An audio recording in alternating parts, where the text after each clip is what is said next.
Okay, now we will start our lecture. Yesterday, we discussed the importance of energy conservation in motive power, especially the motor, that is the three-phase induction motor, is most popular in all type of industry. So we will concentrate over the three-phase squirrel cage induction motor. So because it is rigid in construction, with the help of variable frequency drive, we can overcome the difficulty of starting torque. We come to know that the starting torque of three-phase induction motor is very small as compared to the DC shunt motor and series motor. But this can be overcome with the help of variable frequency drives or some uh, type of electronic component.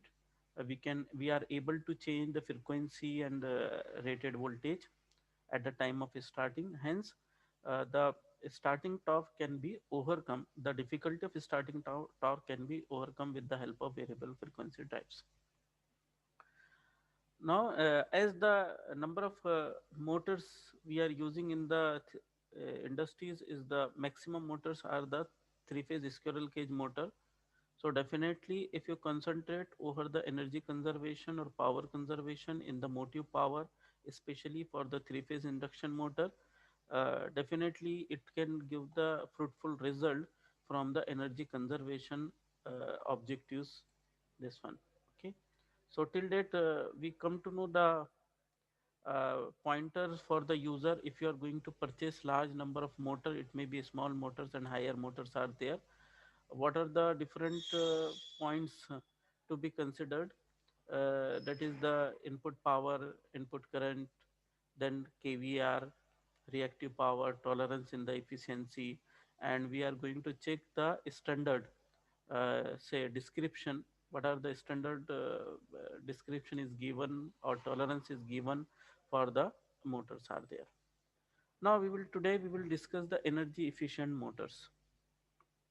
So as the number of motors are the major quantity of motor is the three phase induction motor.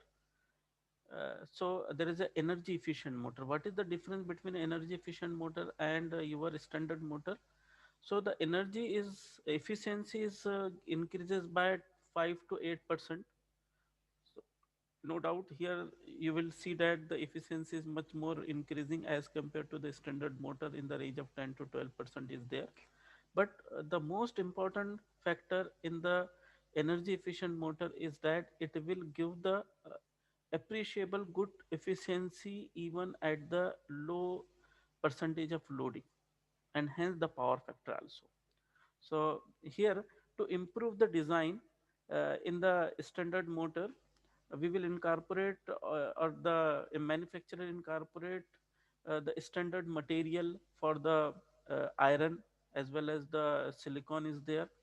We are using the iron material of the low reluctance path, so that the magnetizing current or exciting current required from the supply is going to reduce. It will reduce the iron losses. Similarly, if you use the thicker conductor and better quality or grade of the copper conductors, definitely the resistance offered by that winding is small, hence the copper losses is going to reduce. So the energy efficient motor is the motor where the constant losses and variable losses are decreased with the help of improved design as well as the better quality of material. So if your constant losses, that is the windage frictional loss and iron losses get reduces, it efficiency increases at even small loading condition. Just concentrate over this point. By improving the design and material quality, it is tried to reduce the no load losses. Okay, once the no load losses get reduces, it will give the better efficiency even at a small percentage of loading.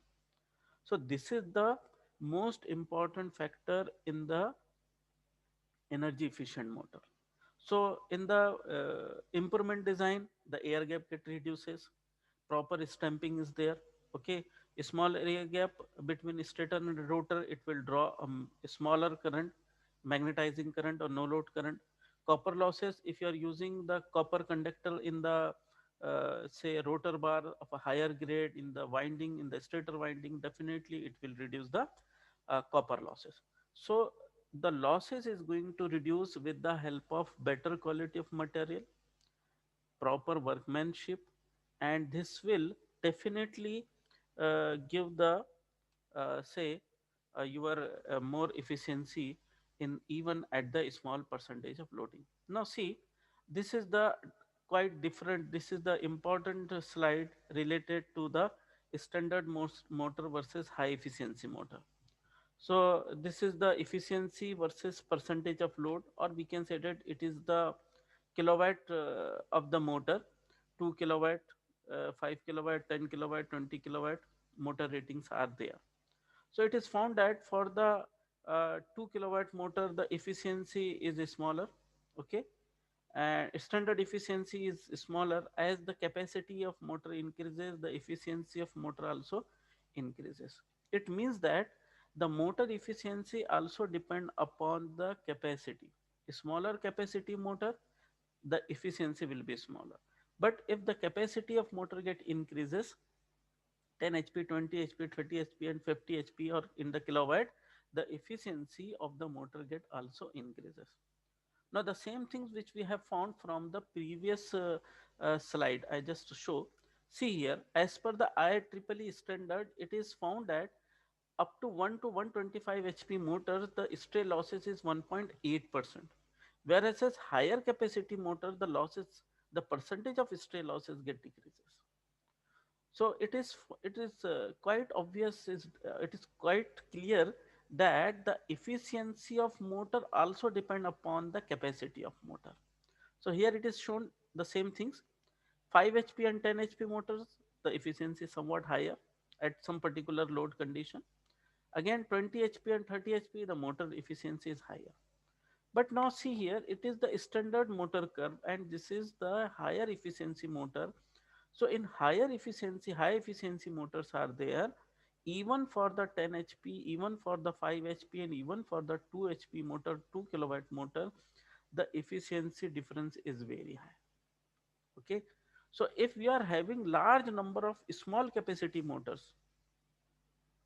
then the high efficiency motor is quite say advantageous to use in the industry.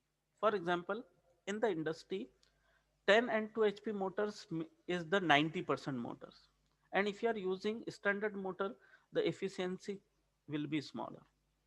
When the efficiency will be smaller, definitely the uh, power factor, working power factor of the all motors will be small, and it will decrease the average power factor of entire factory. Okay.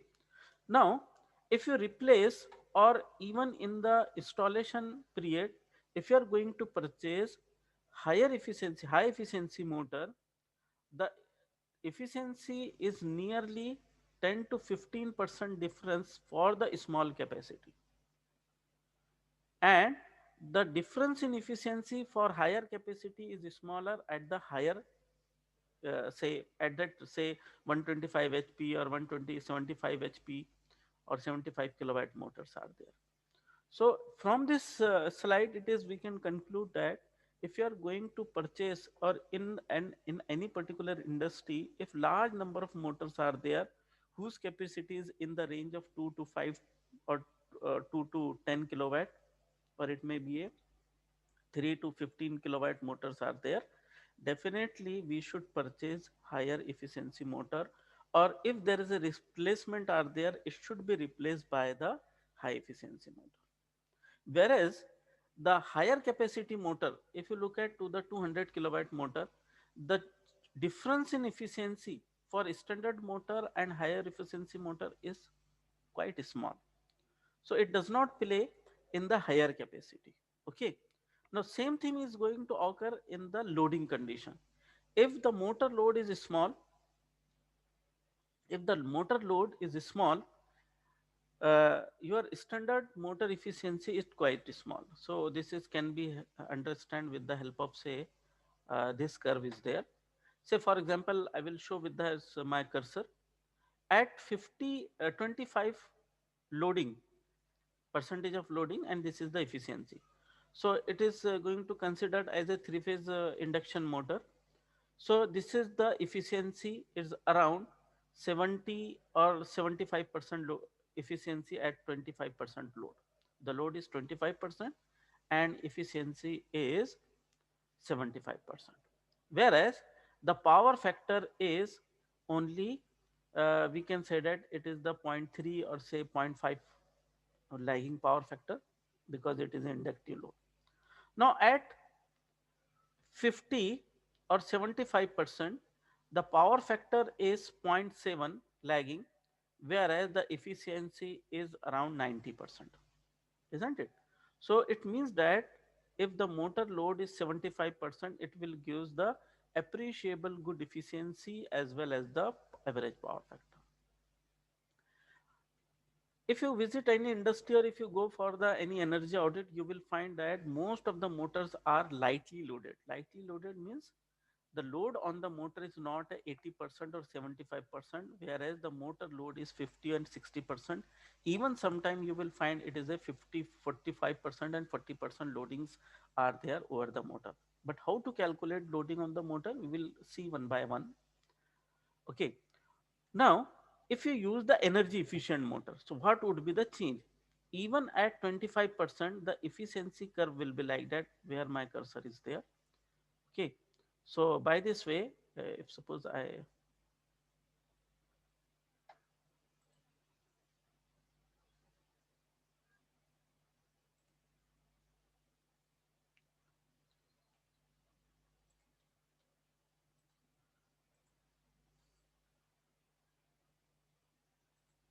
yes. In this case, what happened? This is your new curve of efficiency. This is the new curve of efficiency, and this is the new curve of power factor.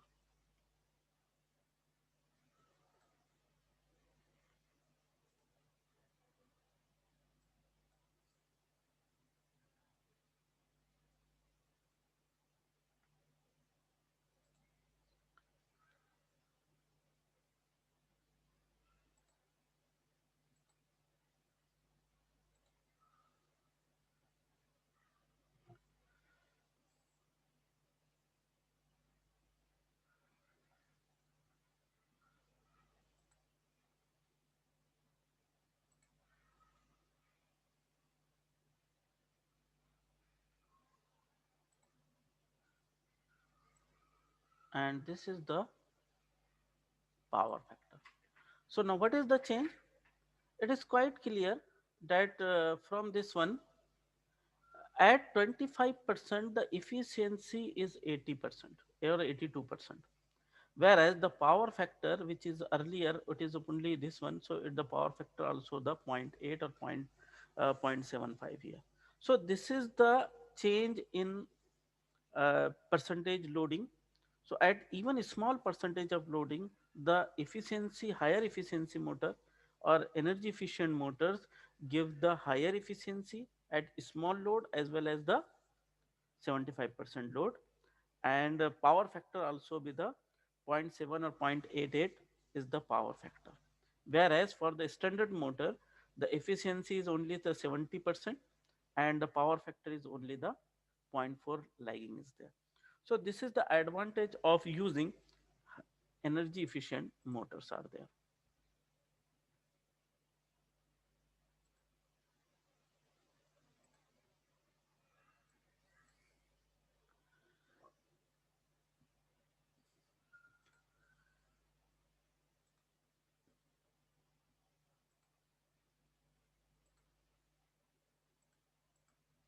So this is the points which we have considered. So now we will see what are the different recommendations are there. So standard losses, stator and rotor losses, these losses are major losses and typically account 55% to the 60% of the total losses. Core losses, core losses are those found in the stator, rotor, magnetic magnetic steel and are due to the hysteresis effect and eddy current effect. And at the 50%, at the 50 hertz, and it is 20 to 25%. Frictional and windage losses are 8 to 12% are there. So these are the losses, power losses area. One is the iron loss. We can reduce improvement in the energy efficient motor. What are the points are considered? What are the things we have improved in the energy efficient motor? Is the use of thin gauge, lower loss core steel reduce the eddy current loss. Longer core add more steel to the design, which reduces the losses due to the low operating flux density. So we come to know that the iron losses, which is the part of hysteresis loss and eddy current loss, if you just remember the formula, in the formula we found the thickness of material, volume of material, as well as the maximum flux density. So if you are increasing the cross sectional area and the area of magnetic material, definitely it will reduce the magnetic flux density and hence the losses. So in case of energy efficient motor, it will operate at lower flux density. Definitely when we are increasing the size, some slightly increasing the size, the cost of motor get increases because the material also get increases. Use of the thin gauge laminations are there. If fine lamination if you are using, definitely it will reduce the thickness of material and hence the eddy current loss. Whereas the hysteresis loss is not depend upon the thickness, but it is depend upon the quality of material. So if you use ferromagnetic material where the reversal of magnetic flux become very quickly, or which having the narrow hysteresis loop material of the selection of the material of the narrow magnetic material hysteresis loop, definitely it will reduce the hysteresis loss. So by proper selection of iron material, low reluctance is there. And second part is the proper workmanship, it will reduces the iron losses. Now second is the stator loss. In the stator loss, the use of more copper and large conductor increases the cross section area of the stator winding. This will lower the resistance of winding and reduces the losses. So here also we are improving the quality of copper grade, isn't it? And second is the thicker conductor. So definitely when there is a thicker conductor, material requirement will be more, the size of the machine get increases and hence the cost. So finally we conclude that the cost of the energy efficient motor is more than the standard motor. But no doubt at the same time the running cost will be small because the continuous losses, the losses which is going to take place during its entire operation period is get reduces. So it is just similar. You are purchasing a bike with a smaller rate, whereas the its mileage is small, but after due period of time, because of the total consumption in the fuel, your uh, running losses or running expenses are more. So similarly, if you are using the low efficiency motor or standard motor, the losses we are going to pay more money over the losses to the energy supplier, and it will, there is no returns, there is no returns at all from these losses. Whereas if you are using the eddy, if you are using the energy efficient motor, definitely it will reduce the your consumption. Second is the next, third is the rotor losses. So rotor losses again it is depend upon the, rotor losses also depend upon the iron loss as well as the copper loss. But in case of in case of the rotor, the efficiency of the rotor EMF induced is very small. It is the slip time, the slip time, the supply frequency. So we can say that the iron losses are negligible, small in case of three-phase induction motor rotor. Only the only the copper losses are there. So the copper losses again can be reduced with the help of proper selection of grade of copper as well as the thicker conductors. Friction and windage loss, the use of low fan design, some design you have to change in the fan, and proper bearing, quality of bearing, we can reduce the friction losses as well as the stray loss, which is going to optimize with the help of above this one. Now, factor affecting on the efficiency, energy efficiency, and minimizing the motor losses is the one is the parameter. One parameter is the percentage unbalance in the voltage. So, if there is a unbalanced voltage is zero point 0.4, the losses is going to increase the temperature at a small percentage of load variation. There is a small say resistance temperature is not going to increase because of unbalance. The current in each phase will be different. It will be increase the losses as per the. So our supply system, the quality of supply is play a very important role in the previous say in the demand side management. We found some are the barriers, and one of the barrier is the power quality. Even though everybody is using the energy efficient machineries are there, star ratings, 5-star ratings, ACs and motors and all these things, but our supply is not in the proper bandwidth. That is, the voltage variation will be more, frequencies, it having the multiple frequency because of the harmonic continuous interruption is there, sag and soils, uh, or say interruptions are there. Definitely, even though by purchasing the energy efficient motor, uh, we will not get the benefit of energy saving. So it is a quite clear that our system should be, means our power quality should be proper. For the proper in the sense, the voltage variation will not be there, there will not be any harmonic components, then and then machine is going to work in the higher efficiency. Now, next is the power motor loading, which is considered in the previous slides are there.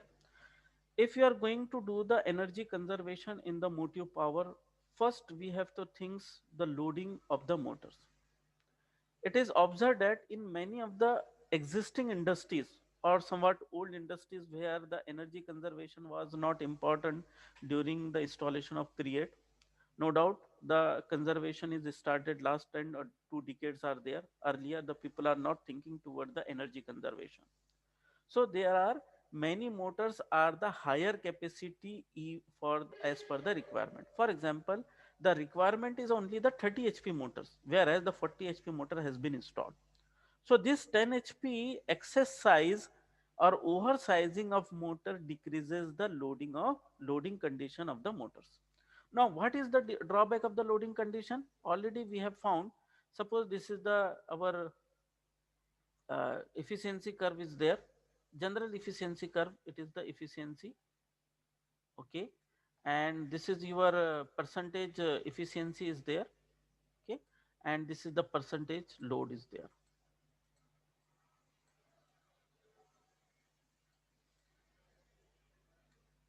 So this is your percentage load and this is the percentage efficiency. It is found that